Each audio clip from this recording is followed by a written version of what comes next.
Warm welcome back to our 100-day Awakened Imagination Challenge, and today we're going to look at the concept of the structure to experience, like I mentioned in the previous video.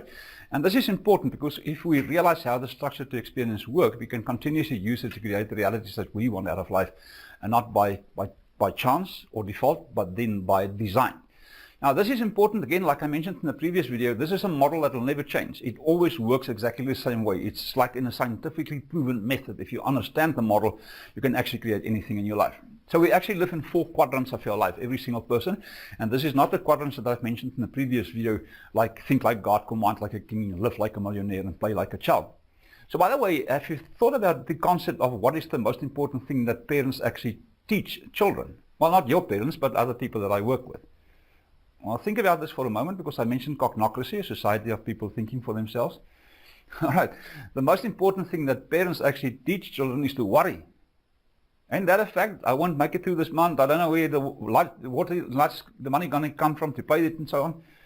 The essence here is you and I have to realize that if we break out of those worry concepts, we can start creating things in our life that is different. Because if you're a worrier, remember what you'll create is worried experiences. Okay, so let's look at the structure to experience. Number one in this little model here is our thoughts. Now this is important because the Bible says in Proverbs 23 verse 7, like a person thinketh in his heart so easy. So number one is thoughts. And your thoughts are the building blocks of your beliefs. Your thoughts are the building blocks of your beliefs. All right, in other words, Henry Ford said, if you think you can, you can. If you think you can't, you can't. So if you primarily think about specific things, you will then determine your beliefs through that. So life happens through repetition, because that's the mother of all skills. You keep on thinking about things, you'll sooner than later begin to believe that, and your beliefs then will determine your, come on, guess, cognoscracy, society of people thinking themselves. Your beliefs will then create your actions. Remember I said, Henry Ford said, if you think you can, and if you think you can't, you can't. So there you go. Your thoughts are the building blocks of your beliefs. Your beliefs will determine your actions. And guess what's going to happen now? Your actions will give you feedback. Every single thing that you do, there will be feedback. And one of the greatest essences that we have in life is to understand that feedback actually is the breakfast of champions. So your actions will give you feedback. And guess what's going to happen now? Your feedback will give you an internal feeling. It will give you an internal feeling, I've made it, or I did not make it. In other words, it can be a negative feeling or it can be a positive feeling, depending on the results that you expected through that. Okay, so there you go then. It will give you an internal feeling. Now the question that needs to be asked and answered here is, if there is a clash between your feelings and your thoughts, which one of those do you think will win? Well, most probably your feelings. Even if you're a man, by the way, okay, because we are all feeling-driven people. We are emotional-driven people, and we know that emotions are actually energy in motion. I'm going to go back to thoughts and explain why this is so important in this relation to each other. Because your thoughts, if we go back to Proverbs 23:7, where the Bible says, like a person thinketh in his heart so easy.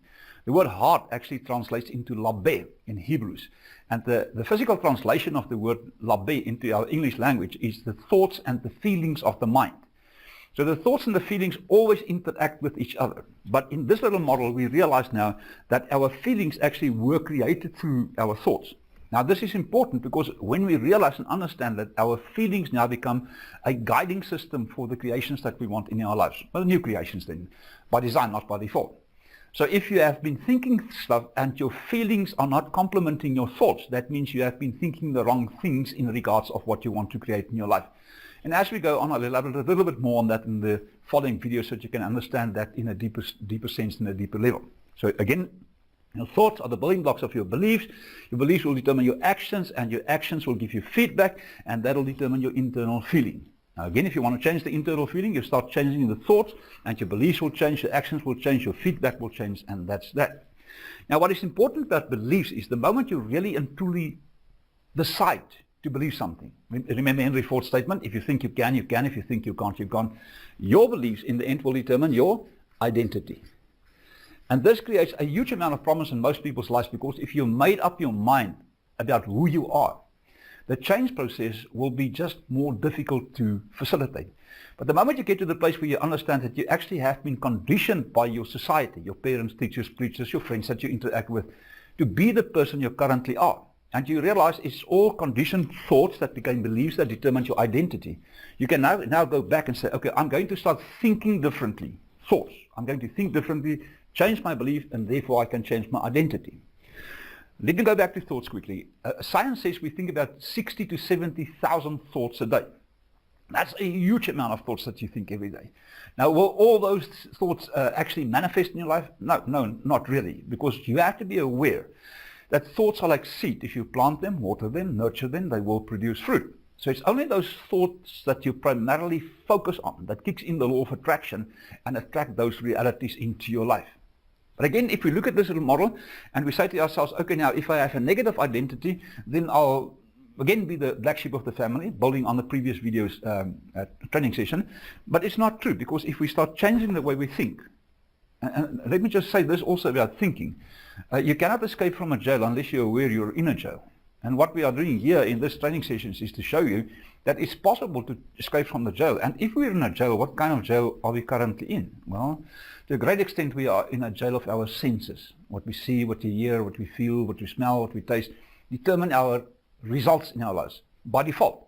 Because if you realize that all those things that I just mentioned is just feedback, okay, then we can change anything that we want in life. And in the next video, I'll tell you a little bit more about spiritual laws and how we can implement it to use these models to create the life that we actually do want.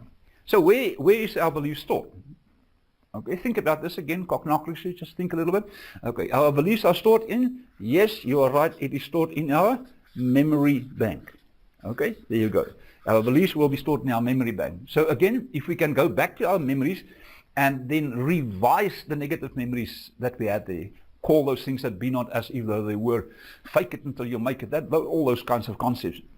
Then this memory bank of your past will change, and that will change the way we think, and the whole cycle will change. So obviously we have to ask ourselves, if this is a given, and how then shall I change negative into positive? Well, the very first thing that you have to now do is understand you have to pay attention to these things. So if I put attention here, that is the most important thing that you have in life, because where attention goes, energy flows. Okay? Right, you have to pay attention to things in your life. But the whole problem with attention is you cannot pay attention to anything unless you're first aware of it. So we start off with this little model and we say, you and I have to actually wake up. So we have to create an awareness concept. Okay, so aware. You have to become aware.